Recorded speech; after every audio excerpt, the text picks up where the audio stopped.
Hey guys, this is Allison from Allykatkreations. How are you?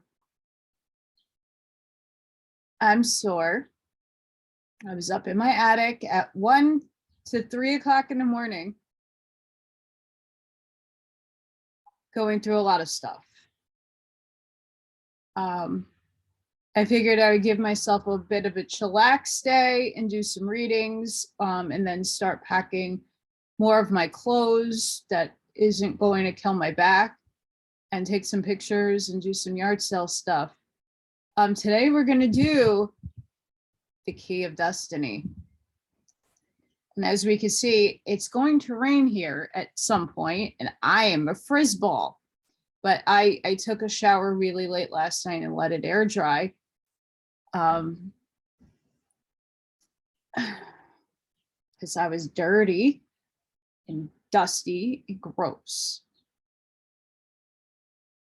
So yeah, that's what I'm contending with today. Please hit that like button. Please subscribe to my channel if you haven't done so already. Please share because it's caring. And if you get anything out of my work, an epiphany, a connect the dot, a mic drop moment, a new book to read, please consider supporting my work. I still have the internet. I don't know how. I'm very blessed by whatever means that they're keeping me on and letting maybe my bill lapse. I don't know. I had some issues with things with the provider that I'm with. Very annoying. I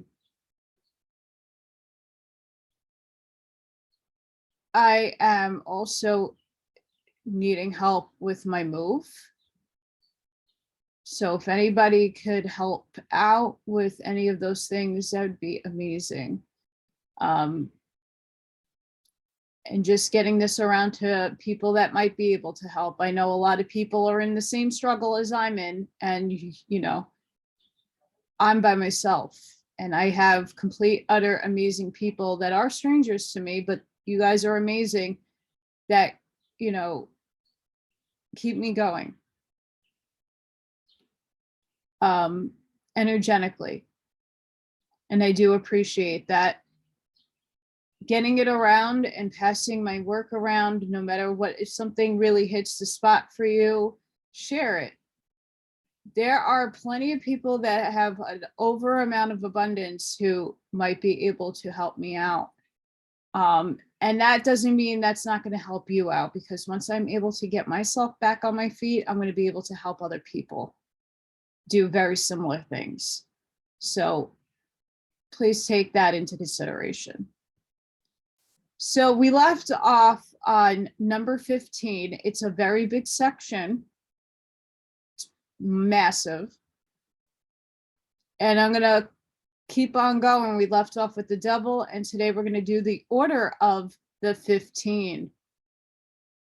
So, quote, the 15th path is the constituting intelligence, so called because it constitutes the substance of creation in pure darkness. And then have spoken of these contemplations. It is that darkness spoken of in scripture, and thick darkness a swaddling band for it. And quote, Sefer Yitzra'ah. Quote, where is the way where light dwelleth? As for the darkness, where is the place thereof? End quote. Job. The order of Christian mystics was originally put forth under the name of the Order of the 15, this being its cosmic and numerical designation. But this name caused so much misunderstanding that it was considered better to use the name of the philosophy which it teaches. Hence, the name now used is the Order of Christian Mystics, although the Order of 15 is still retained as a subtitle. When the order was first put forth in this cycle, it was planned primarily to meet the demands of advanced students only, who, having been associated with it in past lives, knew something of its symbology, hence could appreciate the deep significance of its numerical designation at this point of the world's advance.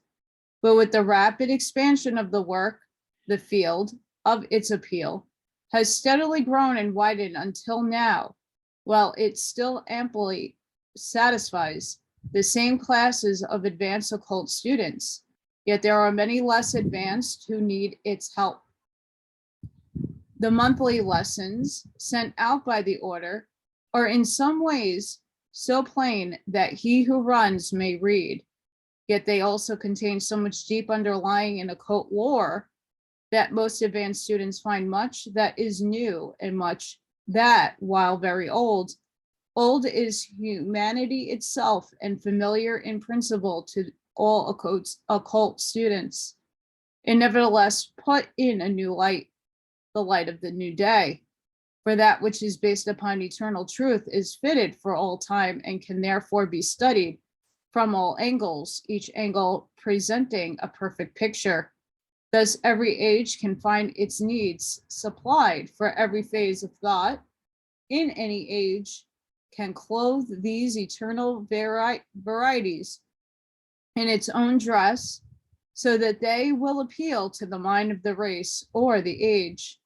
Therefore, this order, as put forth in this present age, brings nothing new in principle, but proves, by its ability to present old world truths in language understandable in this present age, because recognizing all the scientific advances, that these truths are indeed like nature, ever new, yet ever old, ever renewed, so that each age finds in their beauty, in the perfume of their blossoms, in their fruits, and in their exhaustless supply, a new wonderment, as if made for the day and generation fresh from the hand of God.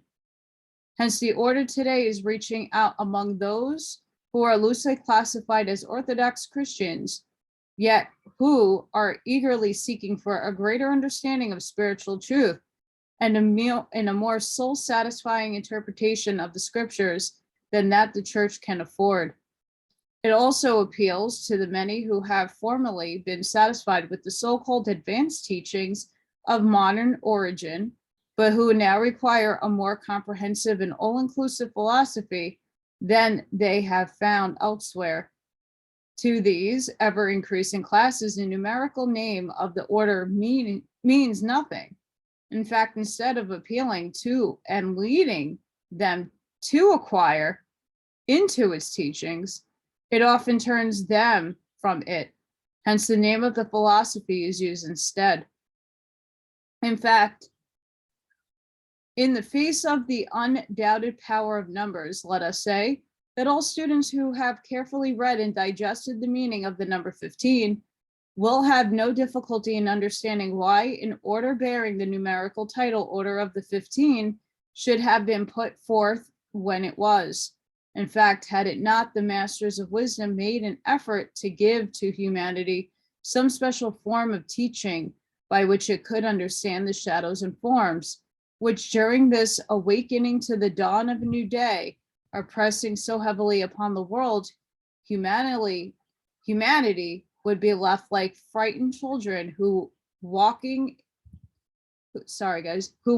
in the chill dark which precedes the coming of day, cry out for some wiser head to explain the terrifying conditions of the darkness and show that the shadows are not monsters lurking in the darkness to devour them, but only natural phenomena misunderstood. The elder brothers of the race, who themselves have passed through many similar nights and watched the dawning of many similar days, have therefore in love and compassion sent to the world at this period these special teachings, which are not new or startling, but which go back to fundamental principles for an explanation of present day conditions, thus relighting a torch of truth, that the ignorance of this age shall be less dense and the struggle for enlightenment shall be less discouraging than in their age. This order was established at a time when the world was crying out for help. So many were beginning to feel in their lives the overlapping of the three worlds. We have dreams and visions, psychic experiences as a result of their five senses being beginning to unfold and respond to the octave of vibrations of the higher worlds.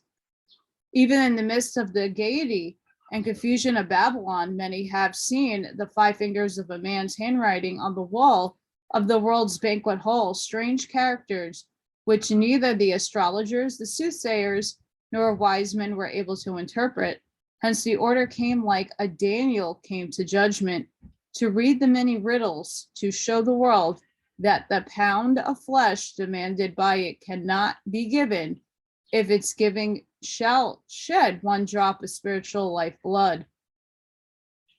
While to the earlier races, the realms of consciousness might seem to be distinct globes, yet as evolution progresses and the life wave sweeps upward from its lowest point, the realization grows in humanity that these realms interpret and have their reactions each upon the other. Hence, unless there is some special teaching giving out to meet these conditions and explain all the phenomena pressing upon the attention of the world, humanity would be lost in the manifold illusion of the astral world, or wander hopelessly in the labyrinth of mental speculation, and fairly utterly to see that through all the realms, the great ones have blazed a path and have left a guiding thread which will lead safely through the maze. Without a clear and rational explanation, men would also be at the mercy of the outpouring of all his evil creations in the 3 worlds and be crushing by the same and seemingly hopelessness of it all. And like Job, who would be tempted to curse God and die? This order, therefore, presents a logical, reasonable, scientific, and soul-satisfying philosophy, which is able to point out both the why and the wherefore of all the changing conditions of the times. And because it can do this, it is able to show the way out and conclusively prove to humanity that the very darkness of the times is a proof that the dawn is at hand. Its mission is to clear away mental rubbish, which the ancient world has accumulated, that the fountain of living water, the Christ, may spring into everlasting life. Spirit sinks when spirit sinks. And here's how spirit is sinking. What I just read is actually happening right now. Right now. It's happening now. We're in a very dark period of time. We're going through a lot of immense changes. We are all consciously moving up.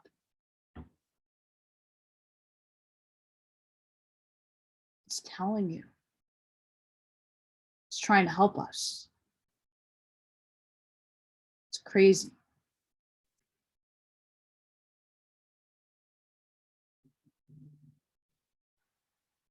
The slogan of this order is known, dare, do, keep silent.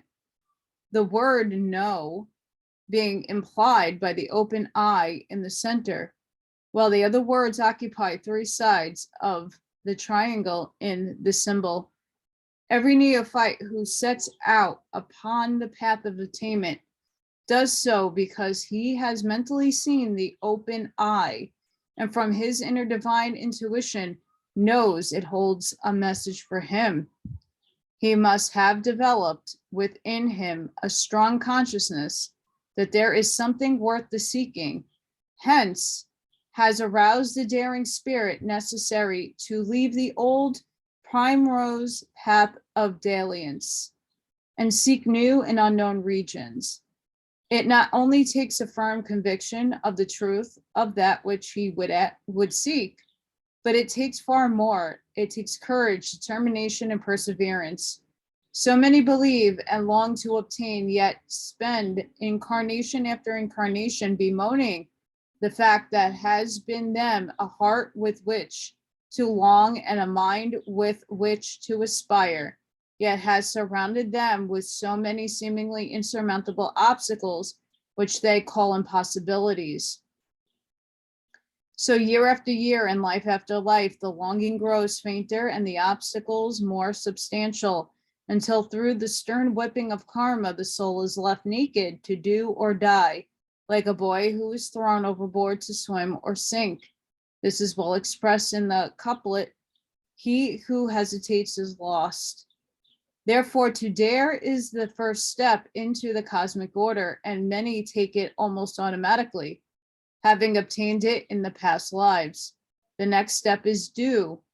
At this step, many linger, for the great temptation is a dream rather than to do, but the do here indicated must be of a very definite character.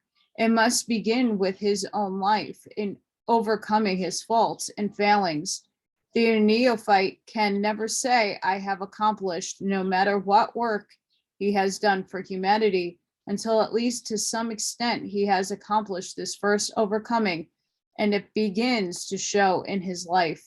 But we must be lenient in our judgment, for, like a floating iceberg, 7/8 of which is always submerged below the water, so with the neophyte.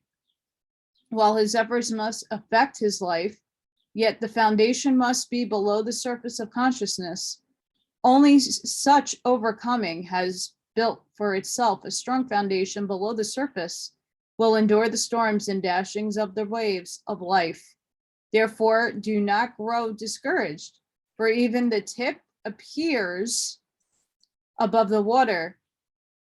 No, there is 7/8 below the surface. And even before its tip is in sight, the submerged 7/8 will do much to hold back the waves.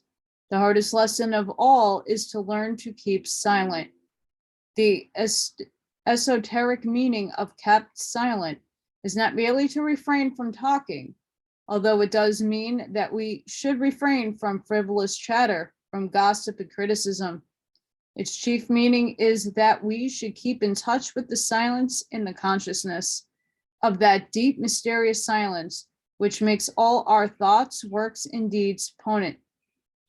It also means that we are not merely to dream of past accomplishments, but are to realize intensely what we have accomplished, and from the past to understand the mighty unseen forces which work only in the silence, without which we never could have accomplished. Hence, we might waste none of this precious force in mere talk or dreaming, for this is a prolific waste of force. We must obey the mandate of the Christ within, who tells us, let your communicated be, yeah, nay, nay. For whatsoever is more than these cometh of evil. This means not to waste words, not to try to impress on others our degree of advance by telling them of our experiences, or by boasting of our victories, or speaking of the qualities we think we have built into our characters. For if all these things are true, the world must see them and to claim them, even if we are very sure that 7/8 of them are already built beneath our consciousness, will but draw antagonism and dislike upon us, and perhaps the very foundation we have so laboriously built below the surface will be destroyed by the heat of the antagonism thus engendered. If one word is forceful enough to express our meaning, do not use more. Also, let our conversation be as simple and to the point as yeah, nay, nay. Above all, always listen in the eternal silence for inspiration, which will direct our every word, so that no word will we utter cometh of evil. Vain chattering, either out loud or mentally, in talking to ourselves, will and must disturb the great silence, so that we cannot be guided by it. Be still and know that I am God. Many persons think they are talking through inspirations because the words they utter seem to be put into their mouths without their own volition. But if we dwell in the silent court of the temple of the living God, we will learn to distinguish between true inspiration, which is the inbreathing of the divine spirit, and the parrot-like chatter of astral friends or others who know little more than we, or the thought force of the community, or that of some stranger, more positive friend. In such cases, the words we utter come of evil, no matter how good the words, if the method is evil. It cometh of evil. True inspiration comes from the divine indwelling Christ and is the inbreathing of the Holy Spirit, thus making us one with the Father. Then, like Jesus, we can say, the words that I speak unto you, I speak not of myself, but the Father that dwelleth in me. Never try to justify or defend or explain this cat's butt or explain by much argument. Speak the truth to the best of your ability, the rest of the assurance that you have done your best and that time and events will justify you. This is the meaning of the keeping silent or dwelling in the eternal silence. Yes, I have a cat butt on my mouse pad, and she keeps wiggling her little tushy back onto my mouse, which is making everything on what I'm reading go bananas. So I do apologize.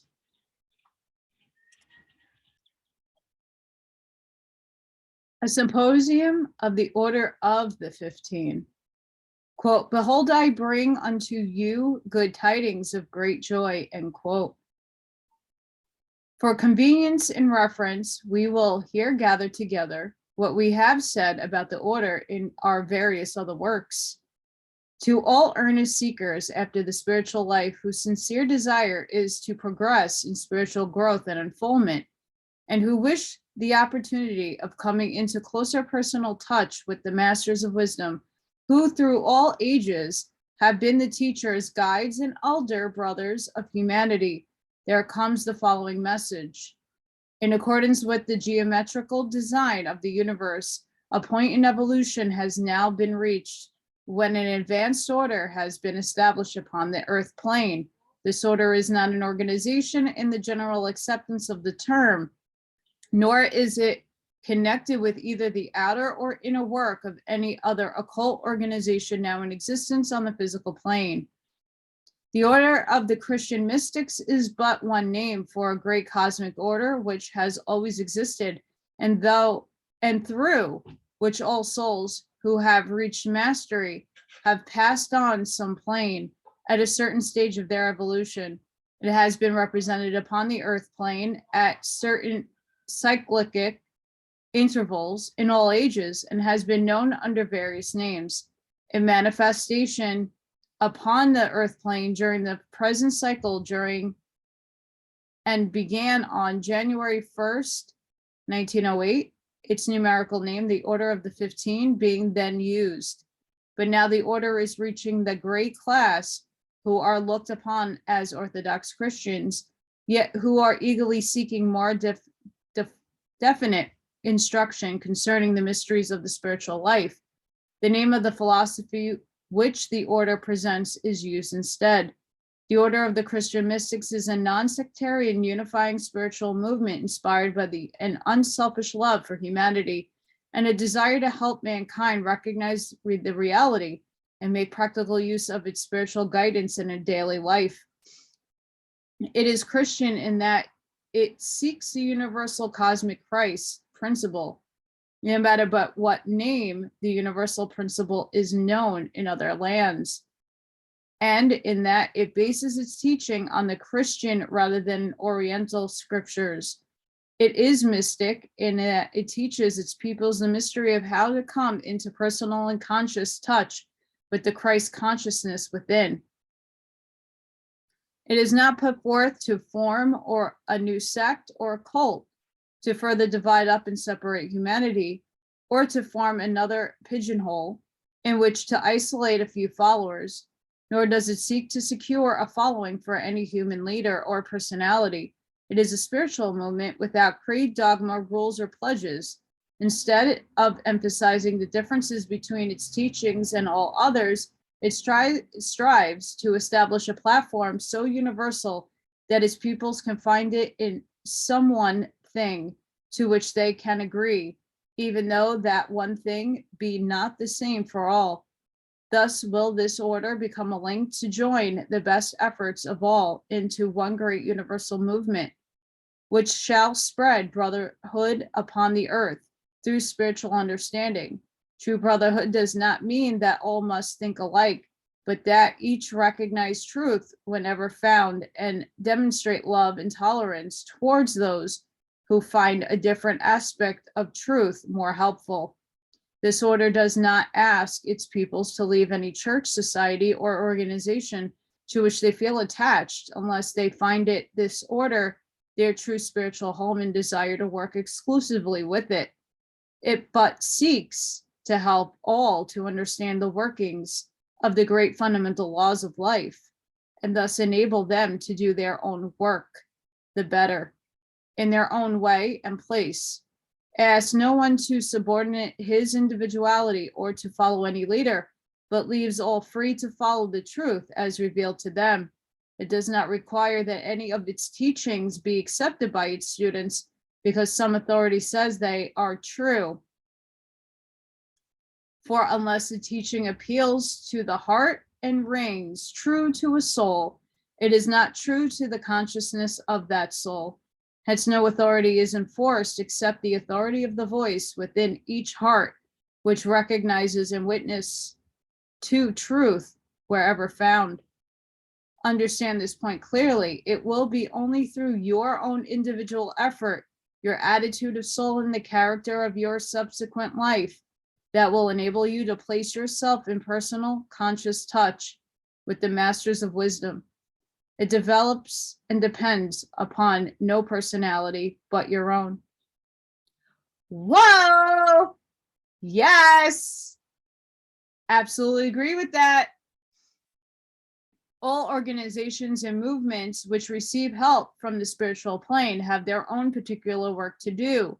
Whether they have succeeded in the task set before them or whether they have failed is clearly shown by their results, and the same rule must be applied to the work of the order.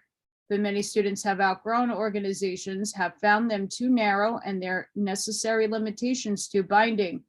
Hence, in this order, an avenue of instruction and help has been put forth that is not an organization, which is not limited to in its activities. This movement is not an organization because it has no constitution or bylaws, no officers, only the founders, requires no pledge, no dues, and does not restrict a student's activity in any society or organization. Therefore, it is not antagonistic to or a rival of any existing organization that is helping humanity, but permits perfect freedom. It holds out the land and hand of brotherhood to each and gives to all opportunity to prove the ideals of brotherhood and tolerance which they profess. We can but reiterate that while the order of Christian mystics stands alone, nevertheless it stands for truth wherever found, its motto being, by their fruits ye shall know them. Under no circumstances does it criticize any. If an organization, society, or movement has helped one soul to take one step upon the path of mastery, it has not wrought in vain. Whoever shall give to drink unto one of these little ones of a cup of cold water in the name of discipline and of disciple, verily I say unto you, he shall in no wise lose his reward, inasmuch as ye shall done it unto one of the least of these, my brethren, ye have done it unto me. The fact that a teaching attracts and helps you is evidence that it contains the lessons needed by you for the step you are taking. The fact that a movement no longer appeals to you, not matter how helpful it may be to others, is evidence either that your soul has learned the lessons that movement had for you, even though not mastered intellectually, that it is not your true spiritual home, or that the movement, no matter how beautifully conceived and launched, has become tainted with something that is not helpful or is perhaps distinctly injurious to your physical, mental, moral, or spiritual growth. Hence, to remain connected with an organization to which you no longer feel drawn or which you have outgrown is as detrimental to your soul growth as it would be for a flower to remain in a pot which had become too small for it or whose soil had been exhausted. Each movement that aims to help humanity has its own place and its own work. Colored blocks are necessary in the kindergarten, primers for children, textbooks for the training of the mind in school and college. But when the mind has been trained, it must then put the training to use in a practical way. In business, under the head of the firm manager, in art, under a great teacher, in spiritual things, under a master of wisdom. But remember that because you are no longer interested in the colored blocks or primers you once thought so beautiful, you are not to despise the children who still cling to them or find fault with the teachers of the ABCs. All have their place, and children will grow away from the blocks when they have learned their lesson, just as you have grown. The proof that you have outgrown earthly organizations will be the love and tolerance with which you treat all your brothers and sisters who still feel the need of such methods. To rail at organizations and whose work in them, especially one which has helped you to reach your present state, is proof that you still need their discipline. Every uplifting movement or teaching has its place and has for followers those who need its lessons. One of the chief objects of this movement is to correlate advanced philosophical teaching with the Orthodox Christian teachings to form a neutral ground where both can meet and recognize truth, and to reach the great mass of people who will not join organizations or occult societies of any kind. On this account, we may disappoint many intellectual students, for our language will purposely be made simple, and the great truths which we set forth will be so stated as to appeal to minds schooled in Western religious thought. Our great object is to enable all sections of spiritual seekers, New Thought, spiritualism, theosophy, Christianity, in fact, all lovers of truth, to draw together at this heart center.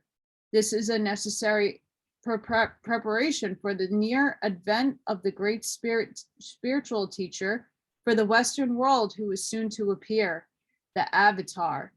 The good news of his quick coming must be given unto all people, not merely to a few intellectual thinkers or occultists. All schools of spiritual thought need this preparation. While the teachings of this order are those of the wisdom religion, they are not theosophic or Rosicrucian in the sense of being put forth by any of the numerous societies bearing those names, for they dwelt with the Christian Bible quite as much as the Oriental or medieval teachings. There is a real necessity for the various presentations of truth as given to the world, for just as the climate, flora, and fauna of a country and language and customs of its people may vary in different parts of the world, so must truth garb itself in habiliments suited to be modes of thought and of the people whom it is given. There comes a time, however, in all organized bodies given out spiritual teachings, when some students will advance as far or further than the leaders of the organization. And since it is only natural for such leaders to assume that they are more advanced than any of their students, in harmony and dissatisfaction or even secession result in the development of all students, a point is reached where there need the advanced personal instruction, not of any leaders who are themselves but students, but of one who has at his command all knowledge and all wisdom, master of wisdom. It is in an answer to his personal need that the Lodge of Masters has put forth the order of Christian mystics at this time. It comes as a direct response to the prayers of many, many hearts for more light, love, sympathy, and personal guidance. As this continent may become the home of new race, which will ultimately perfect itself by the surviving and inblending of the fittest, of all the races now existing, must its religious thought be blended and purified, that it may emerge as a pure ray, which has gathered into itself the force from all its sub-rays. That's the truth, for sure. The Order of the Christian Mystics is put forth in effort to awaken the Christian love in the hearts of men rather than to cater to the intellect or the desire for psychic powers, for only those who have and who can correlate with the Christ power can be gathered together to form a nucleus in which this power can be individualized on earth. The aim of this movement is especially to help Christian people to find the deep underlying vital truths common to all religions in their own, thus truly and in the only way possible prepare for the universal brotherhood on earth, in which each soul shall find the same vital truths spoken in his own language, couched and taught in terms of the religion in which he was born. That is what needs to happen on earth. Now. Not tomorrow, not later, now. The special objects of the order. Quote 1, complete individuality through union with the higher self. The ideal of this order is one of constant self-mastery in obedience to the personal guidance from within, and prompted by the ability to help humanity to greater realization of the Christ consciousness. This is the akum of individualism, mastery for the soul, and the akum of oneness for the race. Necessarily, the foundation, the fundamental assumption is the possibility of each soul coming into conscious touch with his Father in heaven. 2, personal training in the philosophy of life. The personal training is carried on partly on the inner planes and partly by correspondence with the teacher of the order through the founders. Such correspondence is open to all who need personal help with the problems of their soul life. For adequate reply, the letters should contain not more than 3 questions. The answer will contain clear explanations of the laws of life, which apply to the individual needs of the people. Such correspondence is sacredly confidential. 3, a higher standard of purity on all planes. Ere the pupil can obtain to the higher stages of spiritual consciousness, he must learn to control his thoughts as well as his words and acts. The highest ideals as the sacredness and purity of the marriage-related and creative forces are inoculated. For the esoteric interpretation of the Bible, the special object of these teachings is to bring to the attention of the world as simply as possible the pearls of wisdom in the teachings of the Master Jesus, pearls that have been overlaid with worldly misconceptions and dogmas so long as to be almost unrecognizable. Although the Christian Bible is the greatest occult book ever given to humanity, for it contains not only the wisdom of all prior scriptures, but also a prophecy of the future, yet it is the least understood of any scripture, because therefore all efforts to explain it have been upon a literal, intellectual, material, and historical basis, and not from the standpoint of its spiritual symbology and esoteric meaning. This order gives its students the esoteric key, which enables them to apply the underlying laws of every parable, allegory, miracle to their own spiritual growth, training the senses to respond to vibrations from all planes. The great psychic awakening now sweeping the world has brought many students to the point where their inner faculties are unfolding. This is a point of great danger, for here the 2 paths, the right hand and the left hand, diverge. This order offers no formalities or general exercises for developing psychic powers, but teaches that all such faculties should evolve gradually as nature results of normal spiritual growth. To seek them in the seance room or to order or force them through special forms of concentration or negative sitting for development is abnormal. But as the soul evolves, the senses must respond to the higher rates of vibration and awaken to higher states of consciousness. Where this occurs, the pupil must be taught both how to protect himself from the many dangers of the psychic realm, and also how to make the best use of the newly acquired powers in furthering his spiritual growth. For psychic powers in themselves are not an evidence of spirituality, merely evidence that the student is opening his five senses to the ethereal and astral world, and all depends upon the use he makes of the powers obtained. This is a personal work which could not be accomplished by the organization bound by set rules. Preparation for the coming teacher, the avatar. Like nearly all advanced thinkers and movements along spiritual lines, this order expects a great spiritual teacher to appear on the earth. During the early years of this century, the prophecy, many shall come in my name, saying, I am Christ, and shall derive many, is being literally fulfilled today.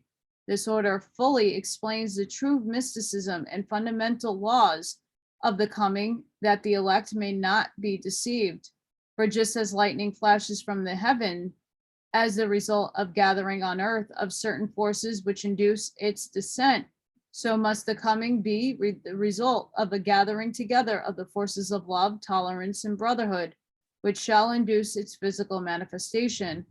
Hence, one of the great objects of this order is so to train its pupils that through their own intuitions, they may learn to recognize and respond to the influence of the great teacher upon their higher planes, and not to be led astray by personality. For one who requires to be told by another, low here, low there, cannot recognize a manifestation when it takes place. Special training in recognizing the oneness of truth whenever found. Since the human race reflects truth, as a diamond reflects light, through many facets, universal brotherhood can never be achieved by all men thinking alike. Our idea of brotherhood is universal recognition of the oneness of the truth in its various expressions, or unity and diversity, thereby manifesting perfect tolerance towards all.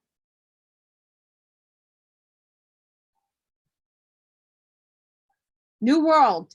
This is what we need. Especially that last part. So we're all diverse, we're all different, we all have different ideas, and that's what makes us human and beautiful.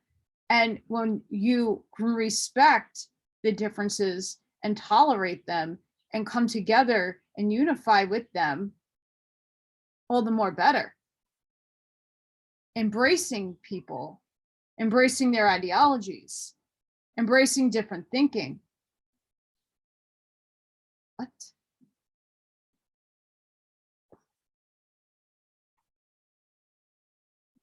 Oh.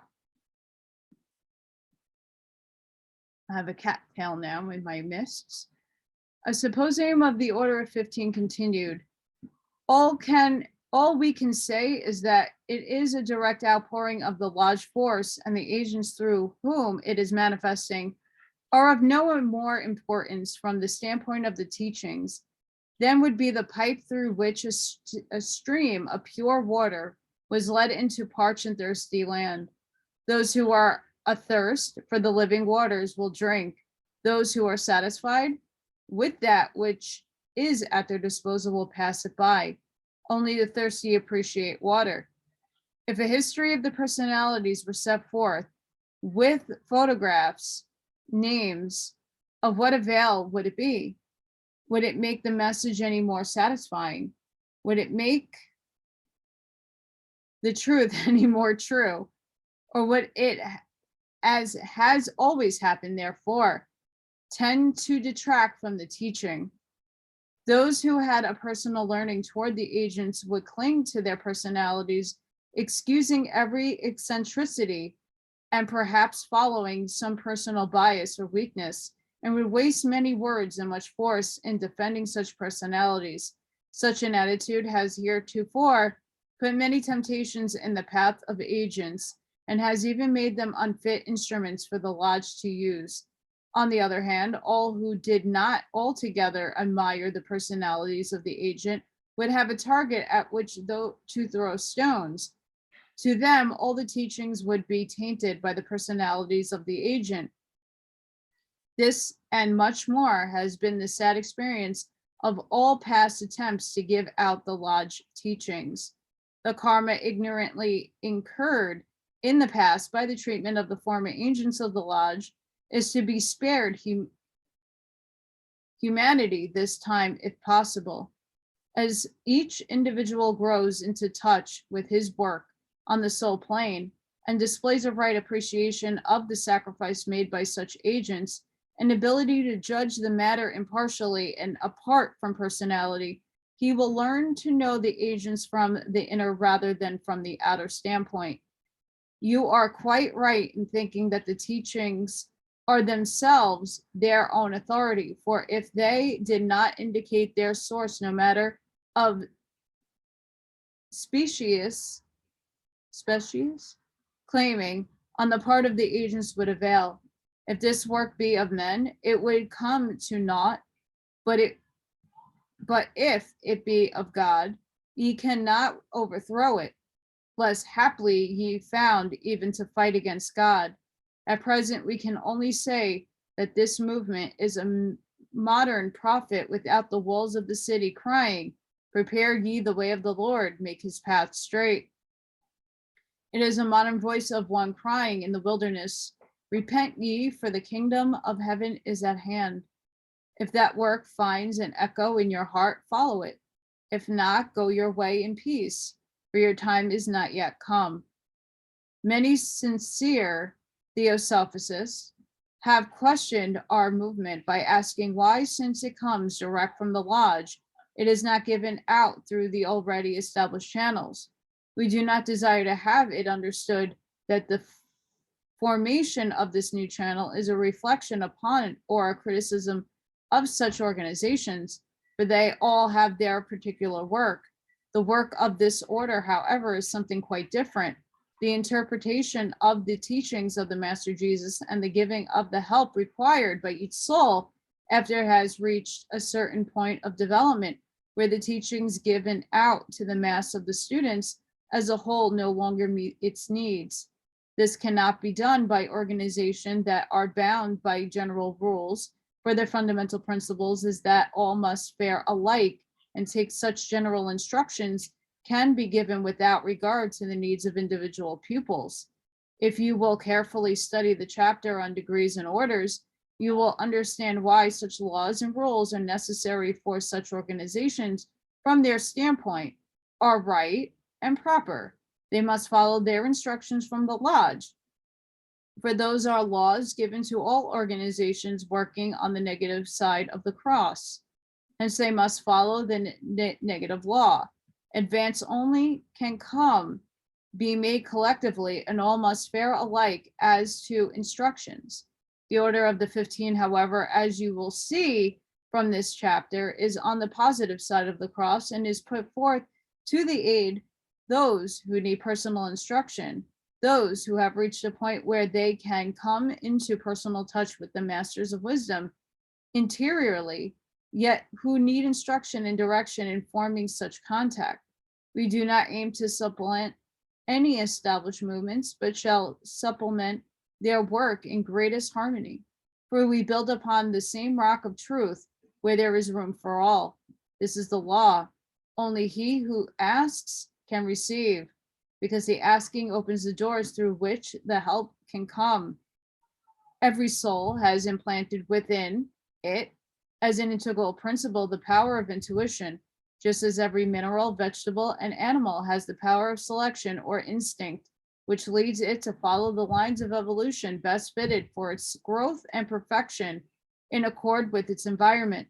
This beneficent provision was not denied man, the highest point reached so far in the scale of evolution. Indeed, it was given him in the far greatest abundance than to the lower kingdoms. With it was given the power of reason and free will, that he might, if he would know, or he might, if he would, doubt and go astray and waste time, a privilege denied the lower kingdoms. The object of the personal instruction in this order is to help each pupil to come into personal touch with his own guru or teacher, and this receive his instruction in practical occultism at first hand. There is no two persons who need exactly the same help, and for that reason, no soul who had not reached mastery would dare give instruction and assume the karmic responsibility for the teaching given. Therefore, when a student is prepared for such instruction, the teacher will be ready to give him personal training. But unless the student has awakened his intuition sufficiently to recognize the master's presence and has acquired sufficient knowledge of the laws governing such communications, the message is apt to be misunderstood or even to be meaningless, for he will be unable to correctly interpret it. The order of the 15 is a sum of the numerals of 5. The 5 is the great mystical number of humanity and was held most sacred by the ancients. On their temples there were the numerals were carved in stone. The number 5 was inlaid with pure gold. The numeral 5 stands for humanity, hence this order ordains to help humanity to reach the highest state of evolution. Its teachings deal with the human everyday problems with which must be mastered, or man becomes more than man. This is the order of transmutation or alchemy. And while geometry and music are touched upon, more attention is given to the transmutation of all that bears qualities, and including the elements or inner forces of life, in the spiritual gold of regeneration through the power of divine love. The order of the 15 has always existed, and traces of its various manifestations can be found in ancient and medieval history. All through the Middle Ages, the number 15 was celebrated with many religious ceremonies and observances. The order of the Annunciation, held in such high esteem by royalty today and said to have been founded by Count Amadeus of Savoy, being but an adaptation to Romish ideas of the ancient order of the 15. The emblem of the order of the Annunciation is a star on which is represented the Annunciation surrounded by the 15 love knots. I'm not saying that right, but I cannot project it properly, so take it as.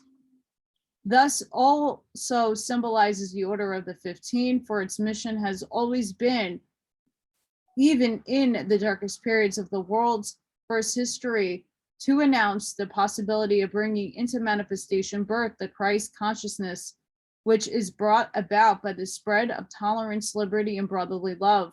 The Masons also retain a degree of this order, called the degree of the 15. Its main objectives being devote to the spread of the tolerance and liberty against fanaticism and persecution, political and religious, and to that of education, instruction, and enlightenment, against error, barbarism, and ignorance. These instances also show that the order of the 15 has always been open door through which the light of the great law has reached humanity and shown it how to evolve above the light of any one candlestick, be even so golden, or its light ever so brilliant, and how to behold the divine law, which imparts the light to all, given to each as much as his candle is able to manifest in the world. The order of the 15 is the order of the Holy Grail, whose lessons prepare for the final initiation into the order of the flame. It is an expression of the mother force, the power of bringing forth. It is not what you know or believe, but what you bring forth in your life that admits you into the full membership of the order. In those long past ages, 4,700 BC in Egypt, this order was born. It was then that the mighty mystic teachings were given to the race, and the meaning of the symbol Sphinx foretold to those souls who were entrusted with manifesting it.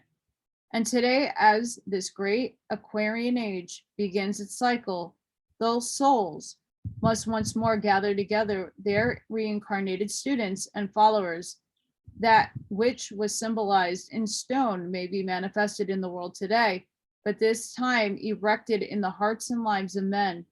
But in that far off time, seeing the end from the beginning and knowing the impossibility of the preserving unmixed with error and misconception, the mighty esoteric truths for which the order stands, they are preserved for those who know for those who could understand in the majestic figure of the Sphinx.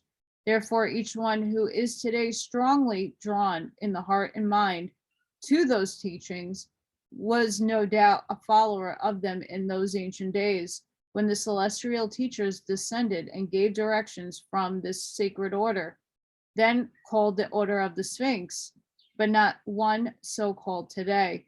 And its principles should forever be preserved intact until the day of their completion and manifestation.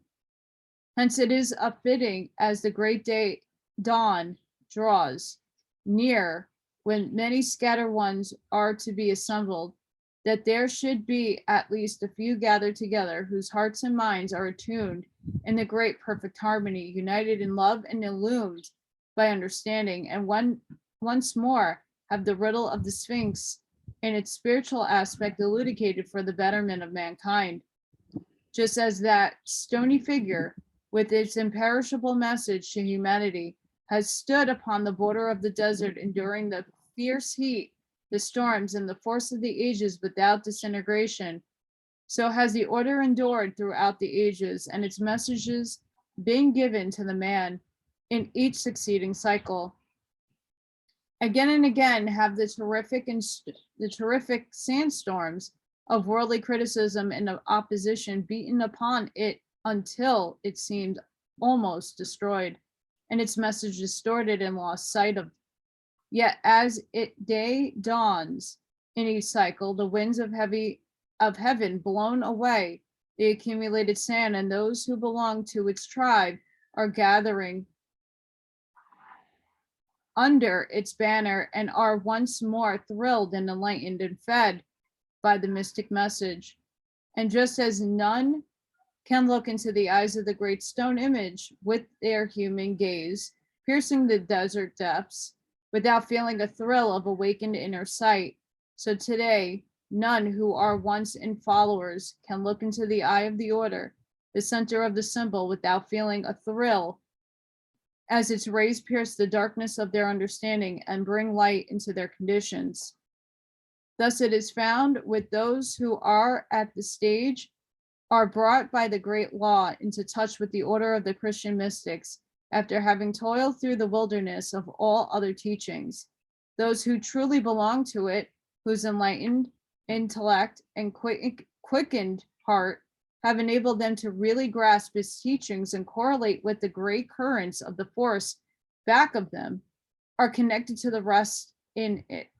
For they have found and recognized the manifestation of the Christ and know it to be their spiritual home, hence feel no inclination to seek elsewhere. But there are many others who come to these teachings as they do many others, seeking for just an expression of spiritual truth and the currents of force to which their stage of unfoldment will enable them to respond. These may stay with us a shorter or longer time, then find their home elsewhere. Many, on the other hand, after going forth again into the intellectual wilderness, return here, find rest and satisfaction. But all are welcome to honored guests, and such as do not become children of the household are cheered on their way when they depart with the blessing and hearty Godspeed, and a sincere hope that they may soon find the Christ manifesting in some other spiritual home, so that they may rest on his bosom and go no more out. Wow.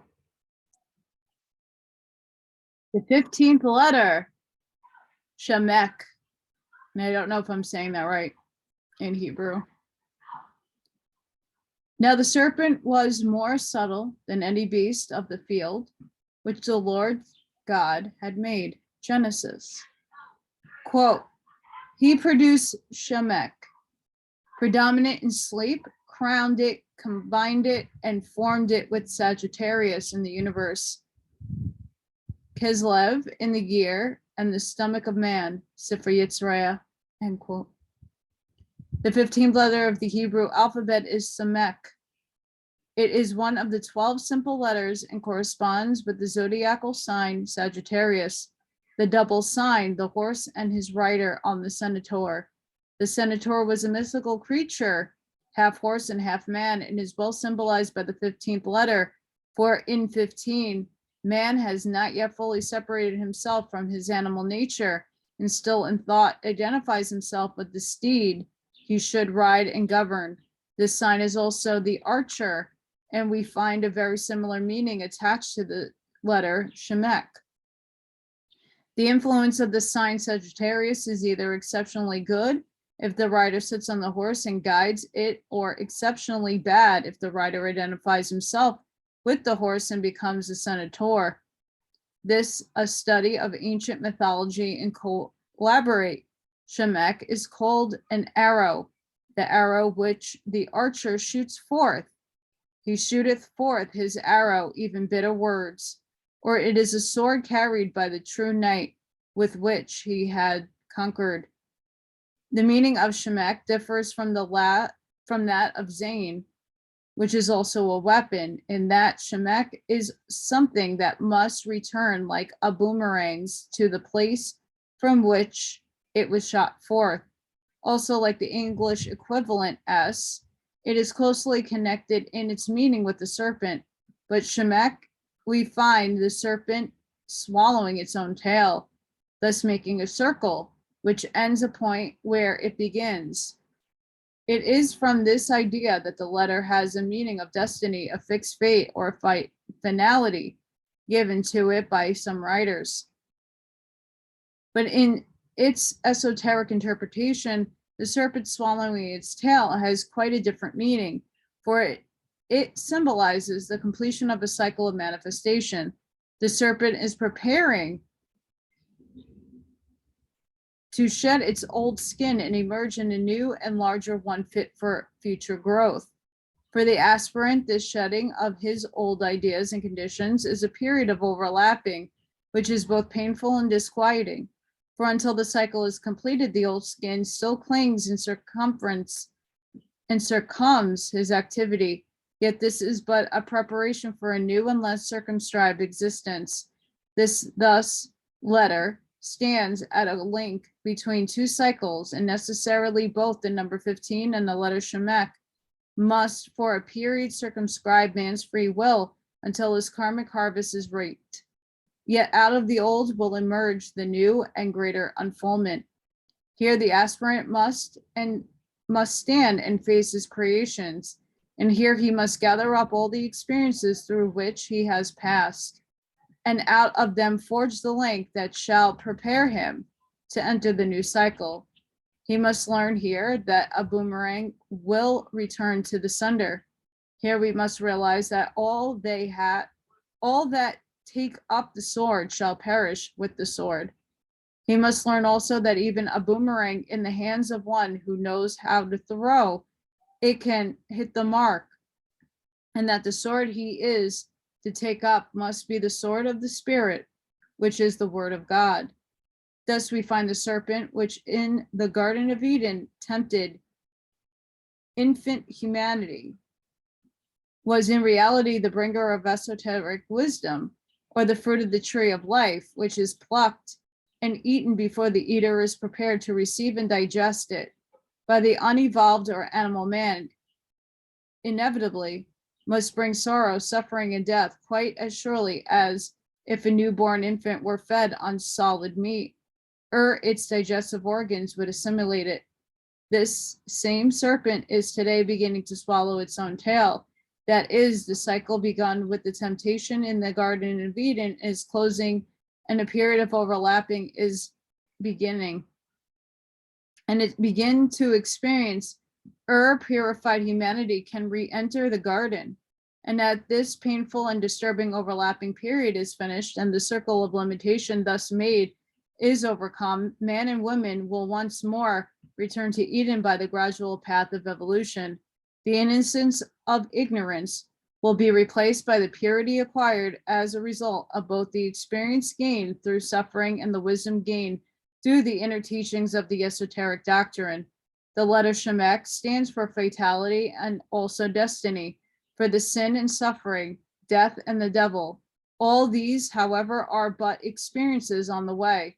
For while the serpent crawls upon the earth and biteth the heel of the woman, its destiny is that of the offspring of the woman shall continually bruise its head, until, through the power of the divine magic, the crawling serpent is lifted up as Moses lifted up the serpent in the wilderness and transformed into the rod of power, the magic wand, with which the ultimate destiny of the whole human race shall one day be achieved. For the fixed destiny of mankind is ultimate salvation. The serpent which bites or swallows its tail is time, which must swallow all the lesser cycles of immature life. And as the perfect cycle of maturity encompasses the earth, it brings the triumph of good.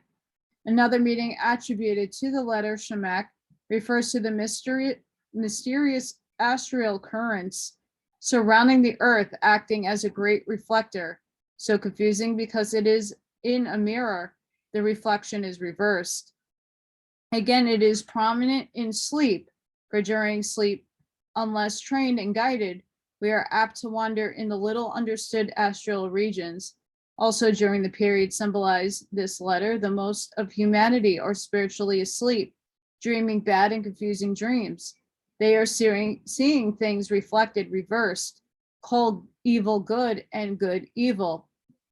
That put darkness for light and light for darkness. That put bitter for sweet and sweet for bitter. Talking about now. Shemek is also associated with the stomach of man.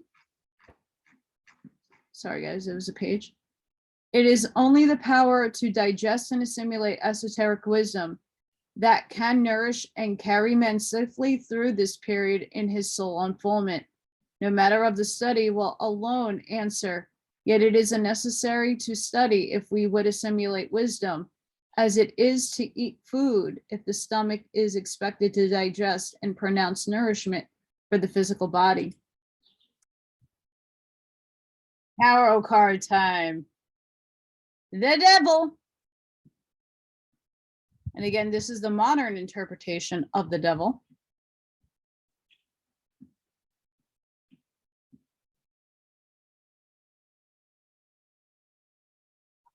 Just look at the card, see the symbols.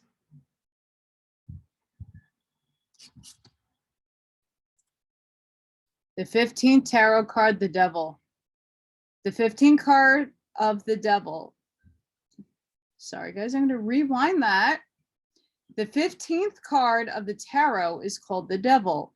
But as we have finally considered the devil in a former chapter, and have shown just where he stands and how he became so important a factor in this world, we will say no more about him. For as Officius Levy so graphically says, quote, he who affirms the devil creates or makes the devil, end quote. This card should be compared with the first card of the tarot, the juggler. For in the card, we consider man with the symbols of his power within his reach, with the wand of the magician in his hand and a portion of goods given him by his father, he took his journey into the far country of earth life spread out before him. In the 15th card, we again contemplate man, the magician, but we now find him confronting not his possibilities, but the actual results of his work. We see that he has brought forth the humanity through the power of his magic wand. Here we find humanity represented by a man and woman chained together, and the chain attached by an iron strap to the pedestal on which they have erected the gigantic figure of evil, the devil, while they, like slaves, stand before his footstool awaiting his commands. In this card, vivifying force of life, which crowned man as the jugular in the first card, has now become the universal destroying force. The scepter of magic wand held in the hand of the juggler has now become the demon's torch of incendiarism, scorching with its hot breath everything it touches. The angel wings on which man could rise to heaven if he would are but changed to bat wings, symbolize of the dark night. through which he is hopelessly fitting with an awkward beating of his wings, following every will-o'-wisp, every gleam of false light. Yet when the morning dawn begins to streak the sky, he deliberately hangs himself upside down in the darkest spot he can find and covers his eyes with his wings, lest he see the light. However, if we carefully consider this card with its dark and sinister symbol, we find that esoterically it carries out most perfectly the meaning we have already given to number 15. In this card, we see that the hands are in reversed position from those of the juggler. In other words, the young man standing out in his innocence to accomplish holds high the magic wand. The hands always symbolize man's ability to accomplish his right hand accomplishing upon earth through the outer or esoteric meaning of accomplishment. Through the intellect and through physical activity, the left hand is the symbol of an inner accomplishment, the accomplishment of his inner life, his obtainment of esoteric wisdom, and the use he makes of it. Hence, the juggler folds the magic wand in his left hand and points it to heaven, indicating that only from a high can he receive the power to accomplish, while in the 15th card, the figure which now takes the place of the juggler holds the left hand pointing to the earth, and in it a light torch. For at this step, humanity's only idea of the mystic power of the magician, symbolized by the juggler, is that of a black magic, fitting symbolized by the devil, man's evil genius. His only idea of divine light is a torch held to earth to illume, and thus further the accomplishment of his own personal ends. Yet the flame of the torch burns upward, casting only its shadow below, while the man and the woman turn their backs to its light. His right hand, which should be reaching down to earth to spread the blessings of accomplishment for humanity, instead is held aloft, and in its grasp firmly a sword, a symbol of his determination to carve from heaven by force the power that which enrich him and add to his self-aggrandizement. Yet a careful consideration of the monster form which the man and woman have erected will show it has little semblance of life. The symbol of life adorning the cap on the head, or the juggler, is here replaced by the horns of the goat, and in spite of his efforts to draw down the light of heaven to illume his earthly darkness, it can manifest only as a flickering, smoking torch. The sword lifted highly is, in reality, the sword of the spirit, which must accomplish its own divine mission, separate that which is false from that which is true. If man in his ignorance lifts it high to heaven, through it he will of a surely accomplish his destined purification, because he has taken up or held aloft the sword. Hence all that is evil in him must inevitably perish with the sword. Mark well the wording. It does not say perish by the sword, as so many think, but with it. That is, the physical sword and all it means when brought to manifestation on earth will perish when its mission is accomplished, and all who have made of it the magic wand and depend on it to accomplish their ends must perish with it. Yet as it perishes from the earth as an ideal, in falling, it will cut asunder the chains that now bind humanity to evil, for it will be the only in man which has lifted up the sword or the devil he has created by his false use of his powers that will perish. And that, my friends, is the end of number 15. The devil!